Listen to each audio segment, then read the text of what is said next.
Yes, sir.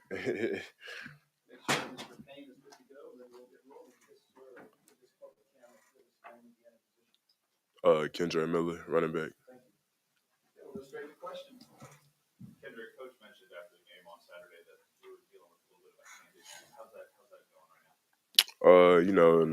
Nothing too, big impact, really. Nothing major. It's like a little thumb injury, like a little bruise. I'm good though.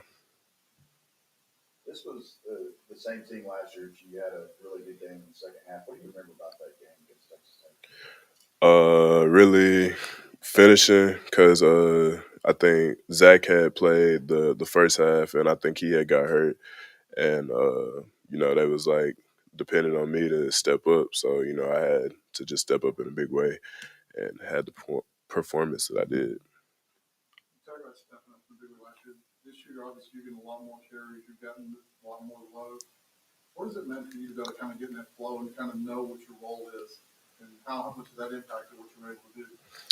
Really, just doing the right thing, week in and week out, and just stacking days and preparation. Just keeping my mind, focused on like my goal, and it's turning out pretty good this year.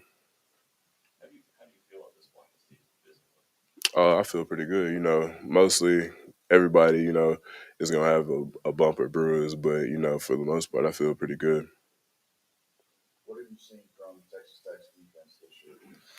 You know, they got like I think all senior starters or something like that.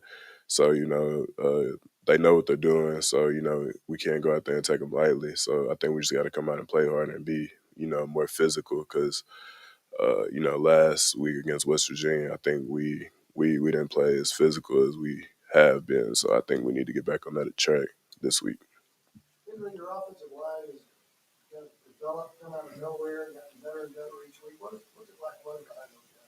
It's a big deal.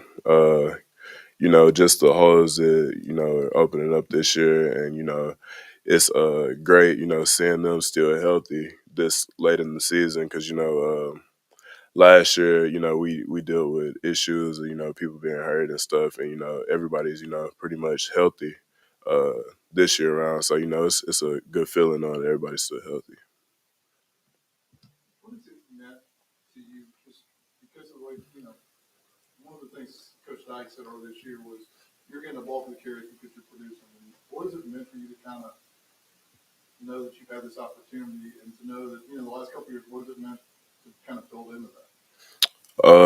Really, I think it's been there, but mentally, get my mind ready, and when your numbers call, you just got to produce, and I think it's a big deal to do it week in and week out, and so that's what I try to do with my game. I try to stay consistent and do it every week. So that makes the great ones from the good ones. So.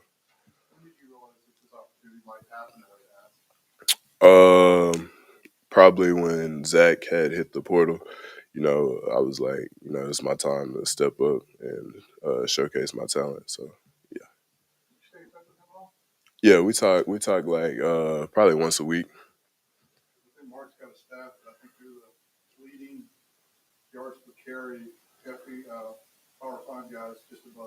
Oh yeah, yeah. Me and him, we keep in touch. He's doing pretty good, so that's good. We stay close, even though he transferred. Uh, Really, I mean, I ain't even really pay attention to it. Uh, I mean, it's pretty cool because I didn't know I was the second after LT, so I think that's a pretty big deal because he has I think 14 or something like that, 14, 15. Yeah, so that's a pretty big deal. So just proud of what I did so far.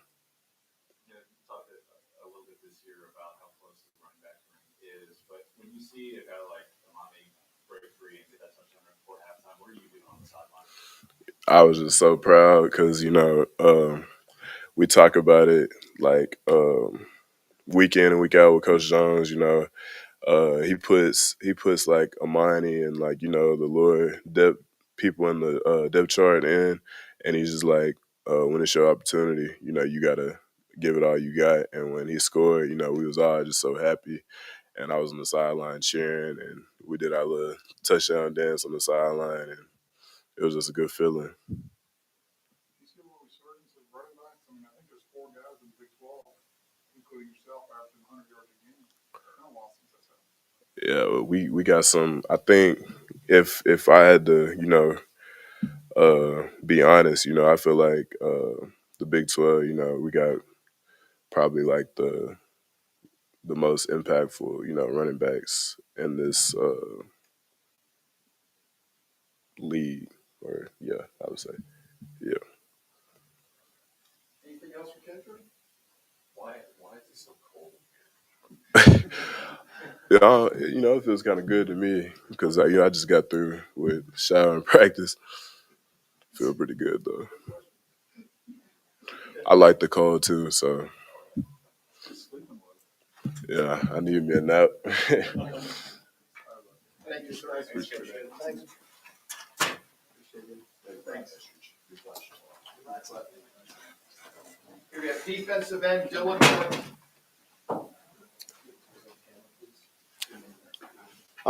Dylan Horton, defensive end. Get straight to questions then. Dylan, I think that was, if I remember, that was your first sacks of the season on Saturday, right? Yes, sir. Okay, well, I guess what kind of work for you against West Virginia and to kind of find that success? Well, specifically against West Virginia, I felt like we, as a group, as a defensive line, we watched a lot of film and we kind of figured out what moves and what positions would work best in certain situations. And at the time, let's say like the first sack, they half slid and I had a one-on-one with the tight end and the guard worked away from me, so I just kind of took the inside, and that's something we worked on during practice and talked through. So that kind of helped in just the transition to the game. With Texas Tech, how much does it change for you as an end when they're throwing the ball? They get rid of it so fast. How much does that change like, what you have assignment on? It can change a lot. They run about 100 plays a game, 100 plus even, and just because of that and the tempo that they run, the plays come faster and the ball gets thrown quicker. So you have to get your hands up faster. Sometimes you don't get to the quarterback as fast as you want to, but other times because they throw the ball more, you have more opportunities like that. Facing you guys' offense and some of the other opponents you guys play, do you feel the defense pretty comfortable facing that type of tempo?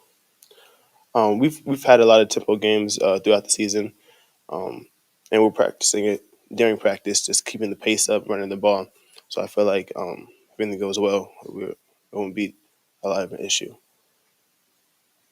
How do you guys start faster on defense? How do we start faster?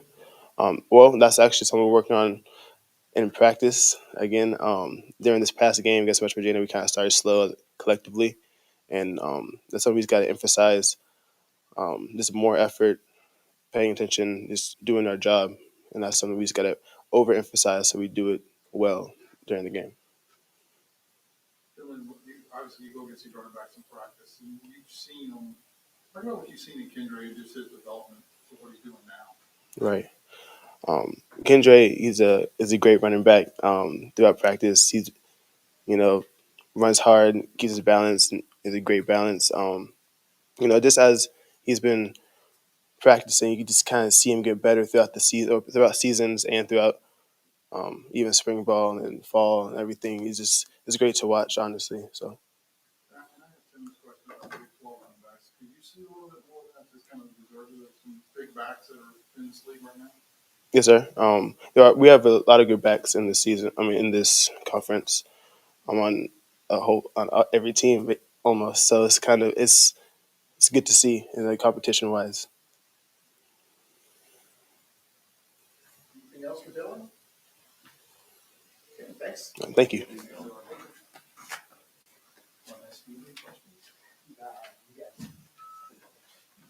Who's going to let you have the first question? Here we have Steve Avila. How y'all doing? Good. Steve Avila, offensive line. Sorry. Steve, you guys have done a pretty good job of seemingly blocking out all the noise. You know, the rankings come out tonight, college football playoff, that noise is only going to intensify. I guess, does the approach change for you guys at all in terms of block data? Not really. I mean, we get a lot of messages and things said about us on the internet. It's been happening ever since I've been playing. I mean, regardless win or lose, you're always going to have something said about you, but you just got to keep your mind focused on the task at hand, which for us is winning a championship. What have you seen from Texas Tech's defense? They have a really good group. I think number 19. I'm not sure of his name. He's a really good player, and they've improved from last year. So they also have Coach Fitch, who I've been with for 4 or 5 years. So it's going to be a fight. He knows our tendencies, so you just gotta watch more film. Do the right things. Talk about what kind of was asking Dylan about just Kendra and what you've seen in his Mhm. development and just what he's doing for you guys right now. Yeah, he's definitely gotten more confident over the years. I mean, we had Zach last year, who was a great running back. Both of them were super great, but I feel like he was a little in that shadow, and that's not knocking towards anything he did, but both of them were really good, and it's hard to just pick one. But again, like he said, when Zach hit the transfer portal, he's doing really good at Ole Miss. But when he hit the transfer portal, that sense of I'm next, comes up. I've felt that, when a lot of the seniors graduated when I was at a junior, sophomore. So it's just something that comes, with having the right mindset about being who you want to be as a player. And I feel like that hit him, come this in January, I think. So he's doing a really good job of controlling his emotions and staying focused at practice. So that's a good thing to see as offensive lineman. I mean, he's averaging 6, 7 yards. Hmm. I mean, that's a lot to do. Yeah. That has a lot to do with him as well. Mhm. What allowed him to do that? I don't know. It's just he doesn't go down sometimes, and it's just insane to see. He'll spin out of tackles, and he'll keep his balance and get an extra 2 or 3 yards. But in terms of how many yards I guess per carry he gets, uh, I honestly thought we were just playing football. It's just something to us. We see it after the game. We're like, oh shoot, it kind of had a lot of yards, but yeah, that's just a nod towards him. He's really good running back, and we're glad to have him. You know, for you personally, you moved from being pretty much being center full time last Hmm. year to left guard this year. What was that shift like for you now that you're 8 games in? What do you Hmm. think about your game? So it was a big shift for me. I mean, I played right guard last year. I think I played a game. But it's a lot of the same thing. My freshman year, I played tackle the whole year, and Lucas Nying took me under his wing, and it's a lot of the same things. And that's what I realized when I had moved over. But really, one of the things that I had to focus on was just the positioning at being at left because I was always at right. So being at left was a little different for me. But as the season has gone on, I can tell that I have gotten better almost every game. That's not saying that I'm the best that I can be because I know I'm not.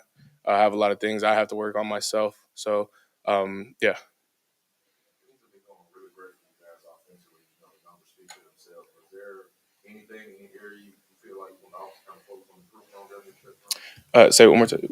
Any areas we think we can improve on? Improve on during this stretch run? It's really just a mental game for us now. I mean, we know we have the guys. We have the guys to get the job done. Um, I think as someone asked a question about starting fast, that's just something we have to emphasize. We just have to play a complete game. Coach has talked about it. We haven't put a complete game together, and that's just something we really need to focus on. And it really just comes down to doing what you're supposed to do, because a lot of people try to do more than what they're asked, and that's when they mess up, and that's including myself. So we just got to stick to what we're told. Our coaches aren't going to tell us or ask us to do something that we're not capable of, and that's just something we have to remember. In the game. I'm assuming you're not surprised at how Max has handled himself. Yeah, no, I'm not. I mean, so on my podcast, which came out yesterday, he was on there, and I applauded him for because I've seen him play for 4 years, and every time something's gone bad, I've never seen him panic. I've never seen him complain, and that's just something I feel like that's carried over, over the years, and that's what's made him better is because he doesn't make excuses. he's the first one to blame himself on, if it's a bad throw or let's say a receiver didn't catch the ball. It's always going to, in his mind, it's always going to be his fault. And that's just what you want from a quarterback. You want someone who is striving to get better. And that's just something I see in him. He plays so hard. I've never seen a quarterback take hits like him and just get up and walk it off. So that's something very encouraging as an offensive lineman. Do you see the difference in the way this offense is built, the way it's kind of building on each week? It's kind of benefited him as well, knowing Hmm. that he's kind of progressed week to week. Yeah, and I feel like that comes down to trust. We've learned to trust each other, I guess, this offseason. I mean, uh, from our workouts, we were held accountable for everything we did. So if one person messed up, we'd all get in trouble for it. And I felt like that's translated over to the game. And I feel like that's what's helping us succeed. What do you see out there defensive line, defensive end, Mhm. those They're very strong. I will say that. A lot of 19 has great length. I think they slant, here and there, and that's just something that's going to keep us on our p's and q's. We just have to, stay focused on the things they do. Again, watch more film and do all the right things, and hopefully we'll come out and dominate. I was telling someone asked me the same question earlier, and I was telling them I feel amazing. I've never felt better since the time I've been here. I don't know if it's because the nutrition or things we did in the off season, but I haven't really had anything that's like, oh my gosh, like this is gonna bug me for weeks. So that's a good thing to see, and I can tell that's the same thing for a lot of the players around here. To knock on wood, we haven't really had any injuries like we had last year or over the years, and that's a good thing to see. And another part of that too is a lot of people are fighting this stuff. That those minor injuries they're fighting that stuff, and that's just something encouraging to see. And that's what I say after a game. Like, man, he really fought through that. And I'm just very proud, to be part of a team that's like that. Oh yeah, we have 4 games left. Everything's flown by. Everybody's healthy, including myself. So I feel like that was a big difference from this year to from last year. We had a lot of hurt people, and a lot of people had to step up. So yeah. Are you allowing yourself to enjoy the success and the national attention? Hmm. It's hard too, man, because I don't like getting up in the clouds, but it's hard to enjoy it because I was telling someone that we're just as beatable as anybody. No 8-0 team it just has some crown of immunity to not getting beat, and that's the mindset I've just had. And just doing the stuff that we have been doing to get us to this point is what's helping us. So I'll be able to enjoy it, when we win a championship. That's what I'll say. Steve, we talked about the talent, the running backs with Kendra and Gap. Mhm. It seems like you do an awesome job in pass protection Hmm. for their responsibilities, but also if you guys cut one loose, they'll stick their nose in there. Hmm. You guys praise those running backs for. Yeah, I mean, I think we had struggled with that at one game. I think it was after SMU, and we made it an emphasis, during practice to dedicate a period to have the running backs and practice blitzes, picking up blitzes. So I feel like that's shown up in the game, and it's just being communicative. Communicating with the backs. Pointing at who we have, get them getting the call, them communicating where they're going to us. All that comes together. So I feel like that's helped us a lot. Steve, TCU has broken several attendance records this year. What kind of impacts that energy have on you guys? It's actually insane. I mean, the student section is crazy, especially when the defense is on. I mean, because I don't think they're that loud when the offense is on, because that's just how things are, on this in this stadium. But when defense is on the field, they make so much noise. And I remember there's one game, I forgot what game it was. I couldn't hear the person that was next to me, and I was on the sideline. So I was like, man, this is insane. This environment. I'm sure it's tough for the other team, to handle, because and I'm sure I don't think fans notice this, but when there's so much noise on the field, they can actually like knock the team off their tracks. Like someone's not going to get something communicated if you're being that loud.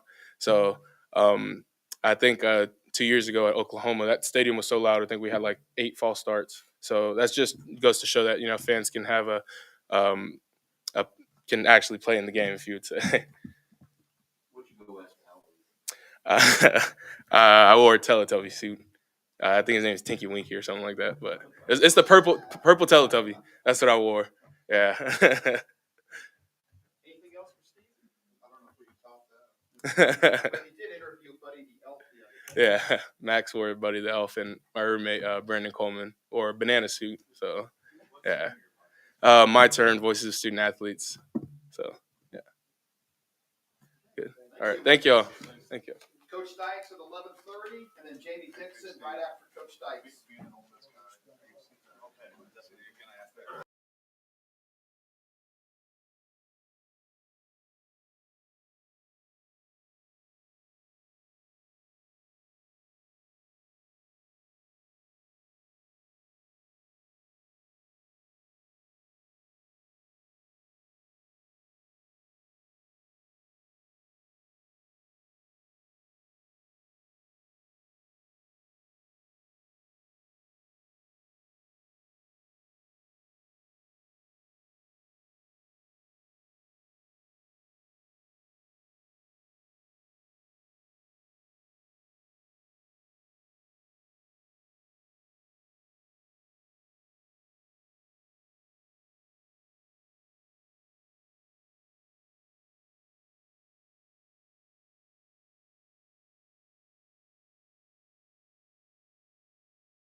Yeah, looking forward to getting back out, Saturday against a good Texas Tech team and a team that has, at times this year, really played well. Um, a lot of firepower on both sides of the ball. Um, I think it's a really dangerous football team. Obviously, got a big win against Texas. Really looked, dominant in their win against West Virginia as well, and just an overall football team. Like I said, it's capable of doing some really good things. Baron Morton, the young quarterback, I think is really playing well. They've got two good running backs and got a lot of 10 different receivers, I think, with 12 or more catches. And so they've got, a lot of different kinds of skill guys. And, I like their defense. I think they've got a ton of experience defensively. A lot of guys that have played a lot of football on their defense. And they do, I think their front's really good. They're aggressive. So anyway, it'll be a big challenge for us. And looking forward to getting back at home. I think that's one thing that, you go on the road, you certainly appreciate, having a chance to come home and play a game here at Amon Carter Stadium. So anyway, we're excited to get back out and get after it. 8 games into the season, you're a team that had 0 punt returns against it. Maybe. Is that not as uncommon? No, it's actually pretty uncommon. It's a little less uncommon now than it used to be. Because people going for it on 4th down, just punting short. Less punts, and then also too, with kind of the advent of spread punt, coverages are a lot better than it used to be. Back in the day, you used to kind of put everybody together, and if you could block the gunners, you had a chance to really get the ball started and punt returns. So I think that's one thing that, when everybody started using the spread punt, it really kind of changed the way people, protected and so anyway, I think it lets less in the punt returns. I think maybe when I was coaching at Kentucky, we had a little different approach. We actually covered with 5 offensive linemen, but we punted the ball out of bounds. And so we had a punter that really just worked on punting it out of bounds. And I think one year maybe we gave up 1 punt return, maybe the whole year when I was there. But yeah, it's really uncommon to not give up any. And I think it's a real credit to Jordy. He does such a good job of hanging the ball up. And Jordy's stats aren't great. I mean, you sit there and you look at his numbers and you go, yeah, it's not so great. But again, we've had no punt returns. And then what he does so well is he directionally punts remarkably well. He can punt it left to the hash, left to the numbers. He can kind of move the ball around and has an ability to rugby and do some stuff too, both to his left and his right, which is a little bit unusual. So anyway, he's a weapon for sure. And same thing. We don't take that for granted. I think we know how quickly games can get turned on one play in special teams. And that's one thing, again, that we've been really good at is not only punting the ball, but also covering. Coach, you guys have done a really good job of blocking out all the noise so far this year. Is someone going to intensify with the playoff rankings coming out tonight? Does your approach change at all with that? Not really. I didn't know the rankings came out tonight. I guess most of our players don't know either, honestly. So, yeah, I don't know that that's going to affect anything. I mean, I think our guys understand that for us to be in the conversation, we have to win. And so why worry about anything else other than winning? Otherwise, you'll be out of the conversation quickly. Set out on this season back in August. Did you expect that here on November 1st, your team would be undefeated and continue to win the conversation for college football? Yeah, I don't know if expect is the right word. Certainly felt like we were capable of it, and quite frankly, I wasn't that familiar with the Big 12, honestly, in terms of what everybody else had. And so I felt like we had a chance to have a good football team, but honestly, I had no idea what that meant. You know what I mean? I don't know how it compared to everybody else, or, I just didn't know the nuances of the league that well. But I felt like we certainly had a chance to be a good football team and a competitive team. And I think in a lot of ways, that's why we didn't really talk about, any kind of goals or anything before the year started. I think we've all, I mean, I've been places in the past where, particularly in year one, you take over a program, and when I was at Cal, our first year, I mean, I didn't share this with our team, but I thought if could win one game, I thought that was going to be significant. I mean, you know what I'm saying? Coming out of spring football that first year, and we won a game. We beat Portland State. We probably shouldn't have. And so, I think all of us, you have to be realistic in kind of what you think. And I'd done this long enough to where I thought, you know what, this is a really pretty good football team, and we just got to see if we can make all the pieces fit together, because that's so much of it. Is, do you stay healthy, and you know these transfers we added, are they going to really be able to help us in some positions of need? And we hit a home run really with those D linemen.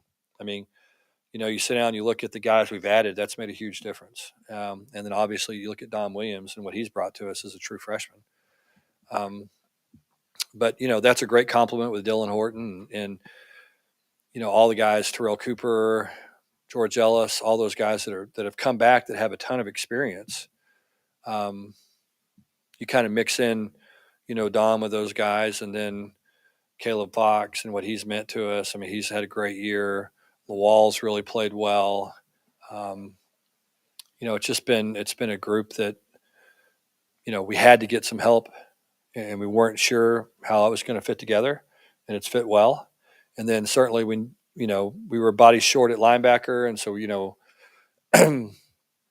Johnny Hodges has been a great addition. So we've just kind of been able to fill in where we needed to. And so, you add that together, obviously we've gotten great quarterback play.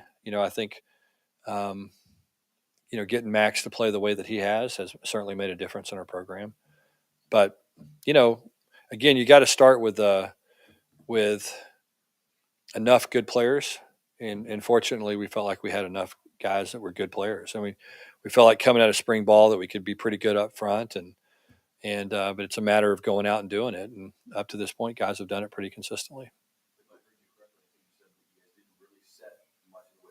We didn't set any. No. No, not at all. No. I mean, our goal is just win one game a week. I mean, you know what I mean? I mean, that's kind of it's the lame, but it's like, and I felt like that again, if we could get it all fit together, I mean, you're not going to stand up there. We were, I guess the year before I was here, they were 5-17. And so for us to stand up there day one and go, okay, our goal is to go to the college football playoff. Well, half the guys in the room were kind of, chuckled under their breath a little bit. And so, I just think it's like anything else. You just gotta get things started, and you gotta, kind of live in the moment and see where that takes you. You know what I mean? And that's kind of what this group has done, is just, look, let's just go have a good practice and play good on Saturday. And if we win, then let's do it again, and let's kind of keep the same formula. And so I think the guys have actually enjoyed that approach. I think that, I think in some ways it takes a lot of pressure off them. We don't put the conference standings up, and we don't talk about preseason predictions. We've never talked about rankings. I mean, none of that stuff matters. And I believe, that whichever team it is, from whatever conference, if you're able to go undefeated, I think you're going to end up in the college football playoff. And I'm not talking about us. I'm just talking about anybody. And so, that handles itself. And so there's no reason in speculating or talking about it or whatever. Like I said, we got stuff we got to do that's much more important than that. Has that changed over time? Yeah, I think so. I mean, yeah, when I was younger, I was like everybody else. I mean, I was like, you start getting pretty good, and you start looking at, we could play in this bowl game, and it's this date, and, and all that. And then you spend all this time and energy worrying about that. And, you look up and you get your tail kicked on Saturday, and all that stuff just flies out the window. And so it was just, to me, it's just a lot of wasted energy. And really, truly, it's just a distraction.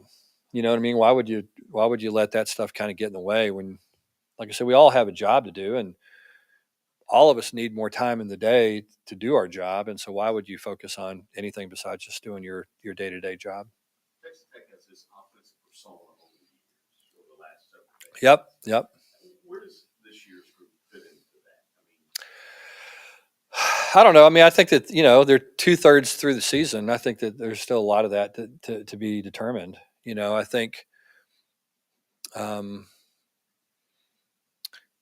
I think they're still getting it all put together.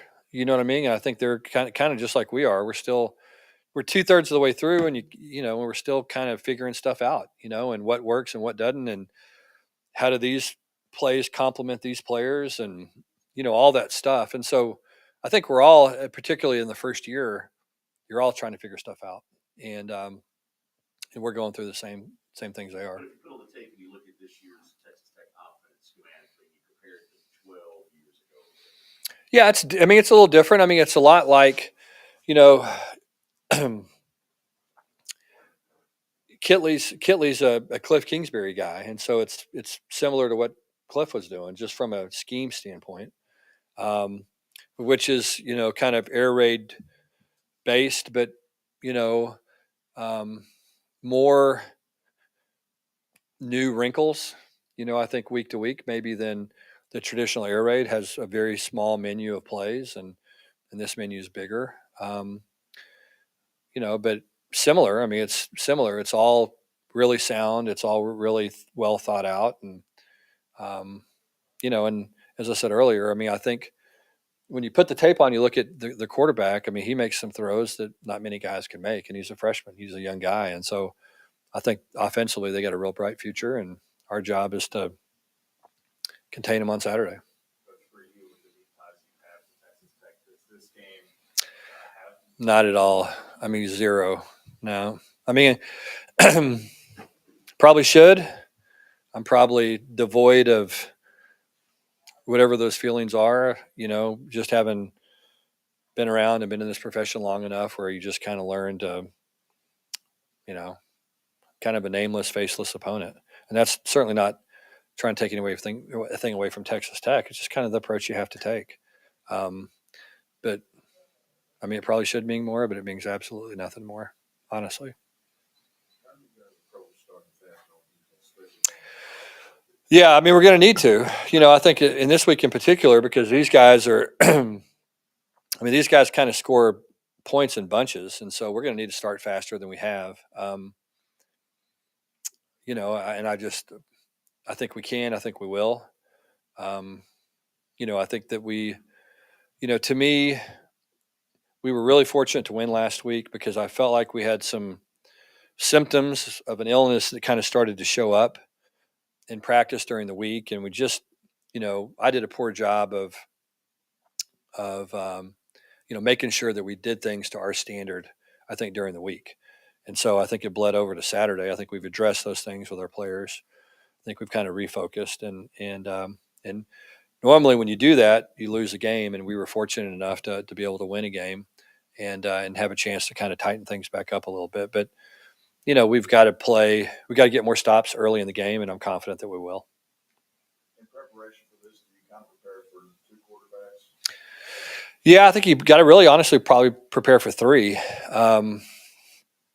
But they're similar. I think when you sit down and you look at it, you go, there's not they're all different kind of in their ability to run, but there's not like a bona fide running quarterback. You know what I mean? They're kind of pocket guys that all have good ability to run.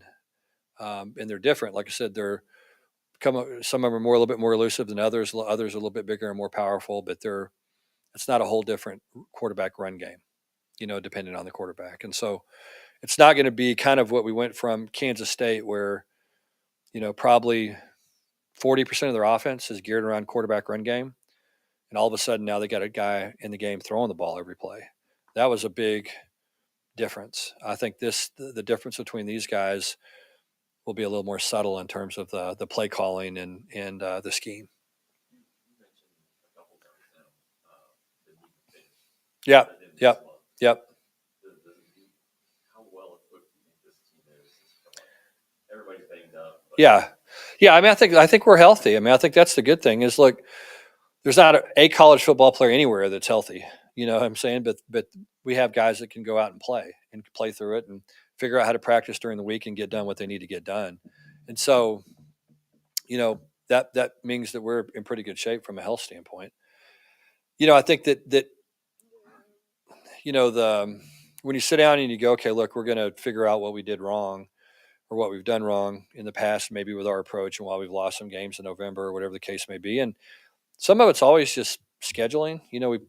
Our rotation at SMU was, we played Memphis and we played Cincinnati. Typically, they were the two best teams in our league. And so, that had something to do with it, I think, to a degree. Um, I think that we also, we lost East Carolina one year, and our starting tailback was a walk-on. All four wide receivers were walk-ons. When we started the game, we just didn't have anybody left. And so, fortunately, we've stayed healthier this year. I think we've got a little more depth, maybe than we've had in the past at some places that I've been, and that's a big part of it. Is being able to put your best players out there, and part of putting your best players out there is having enough guys to be able to rest them during the season, where a guy like Quentin Johnson doesn't have to play 85 snaps every game. If he plays 60, that's a cumulative 8 games in. That's a cumulative, 180 snaps or whatever that may be. And that's a big difference that he's not playing. You think about it, that's, 2.5 games that he gets to rest by somebody being able to come in and take 20, 25 snaps away from him. At what point did you see maybe he had this potential to be kind of this? I thought coming in, I'm saying when I got the job here, I felt like, there were two exceptional running backs here. I felt like Zach Evans was really good. I felt like Kendre was really good. And then Amari DiMarcardo, we felt like was probably better than he got credit for. You know what I mean? I think that all three of those guys were good. When Zach moved on, we were pretty comfortable with Amari and obviously with Kendre, and felt like that, now we needed to get some depth, and we went out and added some transfers and, and again, added some quality transfers. But, we felt like that Kendre had a chance to be a really good back. There were times last year, like against Texas Tech last year, Kendre had a fantastic game. And, you kind of looked at that and you go, well, there's no difference between he and Zach, and that in other games it didn't look that way at times, but Kendre has stepped up like you hoped he would. And I think has shown everybody certainly what he's capable of. And again, I think he's one of the best running backs in college football, just what he does and how he does it. And he's certainly incredibly valuable to us, and the way that we use him, he's just a combination of, power and balance and speed, and can make big plays. But the thing that Kendre does is he gets you the kind of dirty 3 yards that you have to have sometimes, and you can hand it to him and know, hey, this guy's going to stick it up in the line of scrimmage and going to finish with power. And, we're going to be looking at second 6 or 7 instead of second 9 or 10. And that's a big deal. When you look at him and you look at the running backs across the league, what do you see league-wide as far as the running back? It seems like there's quite a few guys. Yeah, I think the league is really good. Obviously, everybody's kind of got backs that fit their personality, and they're all different. I think Deuce Vaughn's a really good player. I think his skill set's a little different than Kendre's, but I think he's really good at what he does and very effective. And I think he's one of the better backs in college football as well. So there's a lot of guys in the league. Obviously, the two backs at Texas are both fantastic. And, those guys are, probably going to go 1 and 3 or 4 in the NFL draft with backs picked. So, obviously they're very talented as well. So, you just look around the league, there's just a lot of really good running backs. Yeah. Good. I think Nick, I'm going to call him Nick. I hope he doesn't mind. Nick, to me, is, he's a really, really good football player. I think, when you look at those safety positions, when you run the kind of defense that we run, those are very important positions. Those guys have to do a lot of things for you defensively, and they've got to be very well-rounded football players. They got to be able to cover, they have to be able to tackle, they got to play physical, and so the skill set to play that position is really difficult to find. And there were some good players here, and then I think we went out and added Namdi and added Mark Perry, to that group, and it gave us some depth, and we've been able to manage guys getting a little bit banged up at that position, which we've had this year. But it's going to be a huge deal for us. I don't know that we've had that group healthy really all season. And so, getting him back, I think will help us certainly just because he has a lot of experience and he's a really good football player. Coach, it seemed like, especially early in the game, they had a lot of chances to get momentum, but they scored touchdowns and you responded. Yeah. Can you talk about the importance of momentum on the road and making sure that home team doesn't get gotten into it? Yeah. I think that's a big deal. I think what you said earlier, we had talked about going into that game, just how important we felt like it was to get off to a good start. And we did, to a degree, and it was kind of a back and forth game for a while. And then you go back and you look really the last 2 weeks, getting that long drive right before halftime, not only against Kansas State, but also against, West Virginia. I think those 2 drives before the half were both really important drives for us. And I think that's, for different reasons. I think it's important to go into halftime leading on the road if you can. And again, obviously, we needed to cut into that lead that we were trying to make up against Kansas State. So, we've managed the 2-minute drill pretty well last several weeks offensively.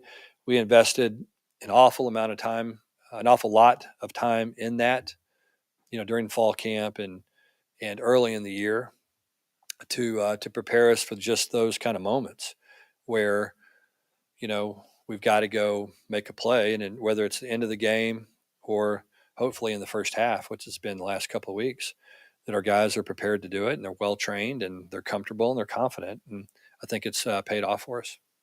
But I know you guys don't talk about rankings. Yep. Yeah. What do you do when you start to see some of the talk about Max being mentioned as part of the Heisman? I think it's good. I think the big thing is same old thing with us. We kind of,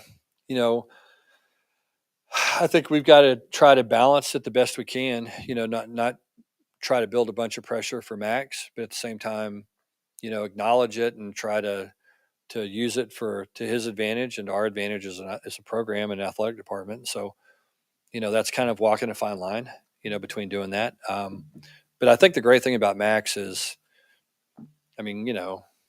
he doesn't care. You know what I mean? He wants to play football. He likes to win. He wants to compete. And I do think that he truly is one of those guys, kind of in the same vein as I try to be, where, hey, look, let's don't pay attention to any of that, and then maybe at the end of the year, we'll sit back and and pound ourselves on the back or whatever we're going to do, and talk about how much fun it was and what a great experience it was, and that kind of thing. But I don't think we're going to get caught up in any of that. I really don't think so, especially not Max. I just think he's just mature enough to know, and he's been through the highs and the lows and the ups and the downs. And, I think he's been successful because in adversity, he's kind of kept his head down and grinded. And so, you want to do the same thing when you start to have a little bit of success as well. And because it's served you well in the past, just to keep your head down and don't listen to what anybody says and grind through it. Who's your favorite men's college basketball coach? Well, I don't know. I'm going to say Jamie Dixon, maybe. I don't know. He's got a pretty good team coming back this year. So I know this. So it was really fun for me to go to those basketball games last year.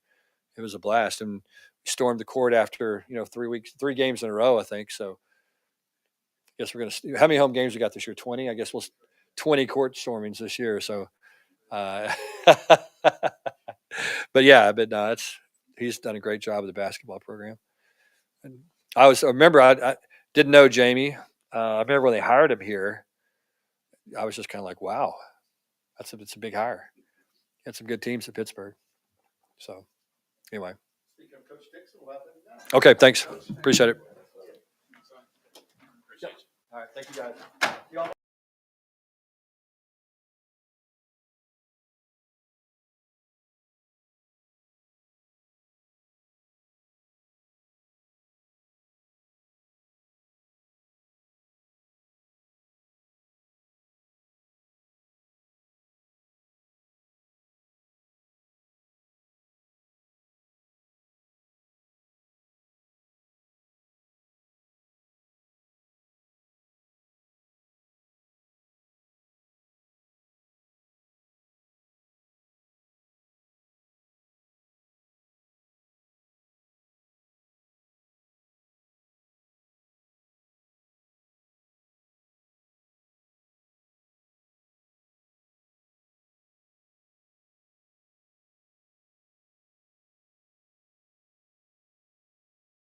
Coach Dixon. All right. Hard act to follow there, Cohen and Coach Dykes. But what an exciting weekend for us coming up, and Saturday, and what they've done is unbelievable. And I guess we talked about last time, but they got to talk more about Max. But it's a great thing for a school, and a great thing for the program. Can't wait for Saturday. So, well, our plan this week, we obviously scrimmaged on Sunday. We had one of those scrimmages against a non D1, which I always want to make clear we hadn't done that before. So I always want to make clear we have to play a non D1. Part of the rule. You can do the charity game. I've kind of got caught up into that as to we had discussed it with our administration about doing it this year, and then compliance, and they weren't. It's kind of delicate as to how you can do it and why you do it, and so we decided to go that route. But it's kind of part of just kind of elevating our program, I think, and but then you still want to do the right thing. So it was good for us Sunday. We took Monday off. We'll go Tuesday, Wednesday, Thursday. Uh, Wednesday, Thursday, Friday, we adjusted, and we're going to take Saturday off just because with all that's going on. And we did a Saturday practice before an 11 o'clock game, and there's the cheerleaders are in the hallways and the gym, and we'd like to practice in our main arena this week, and we can't go today, we can't go tomorrow because of volleyball. So we're just going to take off Saturday. It'd be just great. So I'll be there front and center early for the game, and we're excited about it. So obviously, Mike, we'll see how he is today. We didn't practice yesterday, so Mike was out the other day. Kind of caught us off guard. He had really good practices for the last couple of weeks, and then was out. And I'm not still sure what exactly it is. It's the right toe, and they're kind of trying to figure it out. So, but it's a little swollen, some slight swelling. He just felt he couldn't go. So guys are working hard. It was good to get Rondell out there. It was really good to see Hade Wells play well. And we've known how good he was, and we really needed him last year, but we didn't have him, along with Maxwell that went down right before the season started, and we survived somehow. But he's going to be a nice addition for us, if you can call him that. He's been here, so it is funny to be back and talking about an experienced team, and as I felt in the scrimmage, obviously everybody knows about it, and then the exhibition. We're just so we've got guys back, and it's funny. We were a young team with no returning guys last year, and now we're the old veterans experienced team 1 year later. That usually wasn't the case, but that's college athletics now, where once you get a little bit better and you feel good about yourself, that's how you feel. So really are handling things well. We had they've worked hard, and with Rondell back out there and Hane Wells out there, and Xavier out there, we feel like we have our whole group out going and pretty healthy right now for Pine Bluff. So on Monday, and obviously we've got some games as we call guarantee or non one for none games, and to start as everybody does, and we'll go from there. Coach, you talked about the limitations of that exhibition having to play on Mm-hmm. but when you get into the arena and you see a team win by 70, like you Mm-hmm. did on Sunday, what are your takeaways for the team? What I said to the guys afterwards, obviously it's a team we should beat, and we should we should outplay because of our resources and the situation we're in. But it's how you handle it. And the best thing that stood out to me was our unselfishness. 29 assists, and it continued really the entire game. I don't think we really took a bad shot. Maybe the last minute, but that was a different time with the walk-ons in there. But it was fun to get them out there. But I think that was the thing that really stood out to me. We were unselfish for the entire game, played that way, and played with a purpose. And that's hard to do when you get up by a big margin. But you didn't see guys going off and trying to do their own things. And I think that was a great indicator of how we can handle something. Because the fact of the matter is, as I've said, I haven't hid from the fact we're a good team. I mean, we're good. We've got to handle the other things that come with being good. And I think that was part of it, or even the first game. And that's why I like to play an exhibition game and get them out in front of people and do that. That's what we always did at Pitt. We played exhibitions. Yes, we won all of them. And but that was, I think, important that once there's people watching, do you play differently? And that's what we wanted to get addressed in that. any clarity on Damien's status? Still working on it. It's the process. The process has gone pretty much how we thought. I've seen some things come out where the kid at Texas, now at Arizona, Ramey, and our guy did far less than that. So I can't see how, what it could be. Um, I mean, there was no benefit. This kid got a benefit. Our guys didn't get a benefit. So, we're just working through it. I mean, I think it's been lowered and lowered and lowered and for obvious reasons. But ultimately there was no benefit gained by it, a technicality. And so we will just continue going along with it. But they do the fall event sports first, and then they get to the winter sports, and so we just, even though we've been putting this together since June, we're now here where we're at going up to the first game. So not ideal, but it is the situation.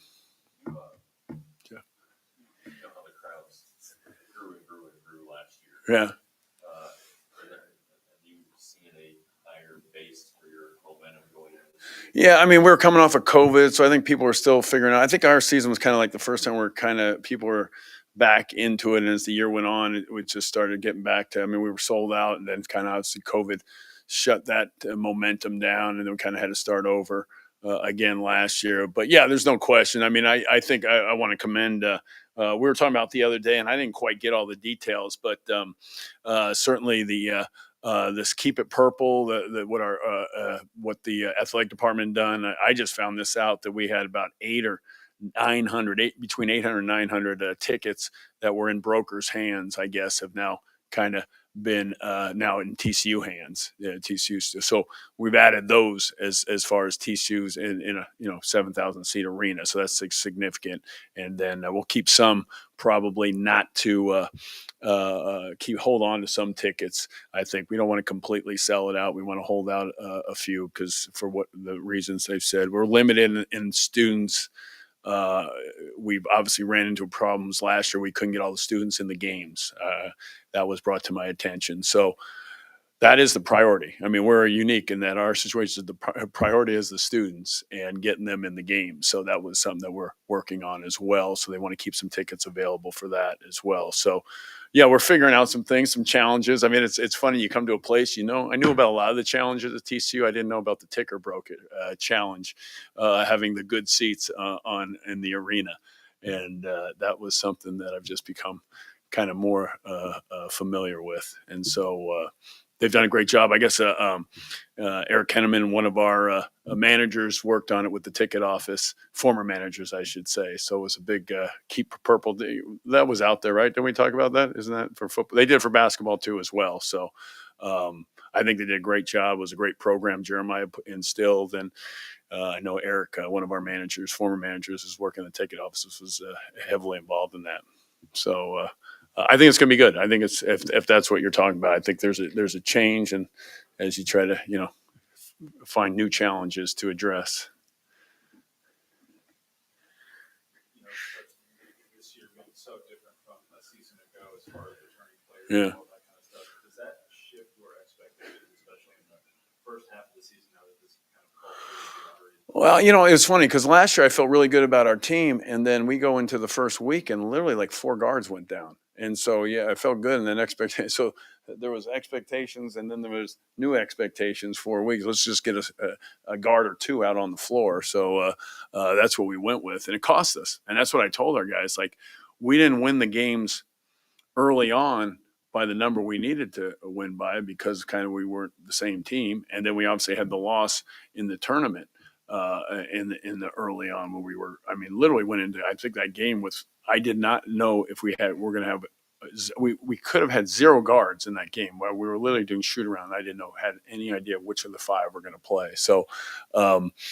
Yeah, but we got to stay healthy and we got to get them all. But we need to play better early because we know the net is based on efficiencies and numbers and margin of victory now.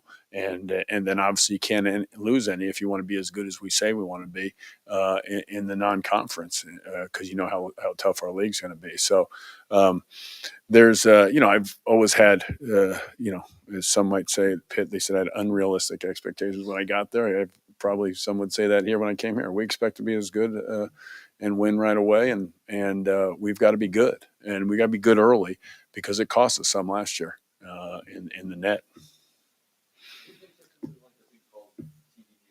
Yeah. Oh, sure. Yeah. Yeah, I talked to my former agent is the Big 12, the TV negotiating guy. So yeah, I talked to him. Yeah, and then obviously Jeremiah. I've always been enthralled by, as you guys know, realignment conferences. I love the business side of it as well, and recommend it. So the thing we've heard. I've heard from a number of different people, Jeremiah, the Fox people, Tim Brando, who spoke to our group the other day. He went into it. I thought he was going to give us he spoke to our team the other day before practice. He came by, his good friend. We used to do radio shows for a couple of years together. And he started like giving out at our practice. He was telling the players, and he kind of was almost giving some of the terms of the deal. I was like, oh, you're giving the contract here, as he was telling the guys. But it's going to be much better for Fox, I guess, is my understanding. It's going to be really kind of take on like a Saturday night college basketball. And I think I've heard it from 10 million people, so I guess it's out there. But that's part of it. So yeah, I do follow it for a lot of different reasons. I love the business side of it. It's obviously is impactful on our university and TCU. Realignment, it impacts that, as we know, going forward. And obviously everybody knows realignment. I've been around it my whole life, and getting TCU to the Big East and the Big 12 was something I saw that as an opportunity, and so I think that stuff's important. I love that stuff, and I'm excited about it. If you're asking that, I mean, I'm excited about what it's become. It was doomsday, what was a year and a half ago, and now it looks like we're going to surpass what we had, and certainly we're not Big 12. I mean, we're not SEC, and we know they have 100,000 seat stadiums, and we're not Big 10. They have those, but it doesn't mean we can't win games and win and compete for championships. Schedules work so well. Yeah. Have you got any sense of any idea what they're looking at as far as? Yeah. Of course, we're going to have 14 next year. Yeah, I mean, there's a lot of stuff that's going to change and going forward, but I think 18 is the number they seem set on. It sounds like they want to keep the challenges. I've broached it out that they're going to listen to me, but I would rather play more conference games than the two challenges, to be honest. If we had to go to 20, and then not the two challenges, I just feel like they're unbalanced, uneven. You get some getting 3 road games, SEC, some getting. It's just I don't think it's balanced, and I'd rather play more conference games, make it a more balanced schedule and standings for that matter. Now, that people would say I'm crazy. No other coaches probably agree with it, but I've just seen the effect of unbalanced schedules in the Big East and the ACC over the years, and it's just this was what made this conference really good. It was a big. I said it when I got here. That round robin, it's right, it's fair, you're going to get them back at your place after you play them on the road. I mean, it's just I think it helps everybody. But obviously we also had to survive, and we needed some good football teams in here, and so I understand the having to go to 12 or 14, whatever number you want to call it. Mm. Now here you are, several years in, you guys won the tournament game. There's a lot of hype for this team preseason. As you look at it, big picture, where are you in the, not to call it a rebuild, but the building up of the program that you undertook? Yeah, I mean, I kind of just took it. I mean, even though I'd played here and we'd had success, that's obviously was so many years ago. I didn't set a timetable. I didn't set where we're at. I didn't know. I mean, everybody thought you played here and you knew. I mean, I hadn't been down here. I hadn't seen the games. I didn't know that what it was at. I probably knew it was probably a good thing, to be honest. But I just knew some good coaches had been here and struggled, and some really good guys that had won in a lot of different places that got fired. And so, I like challenges. I don't know how many years we want to do it. We're going to make it the best thing it can be. And we still have challenges, but I like it, and it's probably there is extra reward coming to a place that you played at and coming on and taking on a challenge that people might have questioned why you did it, but I feel good about that. But we got more to do, and we haven't done anything. Is what I told our guys. We got to go win some games. We got to go. We got to go. Yes, the rankings are nice, and it's talked about more so, but we got to go beat some of these teams. We got to go sweep some of these good teams. That's what we got to do, and that's where you start making some real. But we got a tough non-conference, and we got to get. First thing we're gonna do is take care of the early games in non-conference. Not hurt our net. That's what we got to do. Any last questions, Chris? All right. All right, guys. Thank you.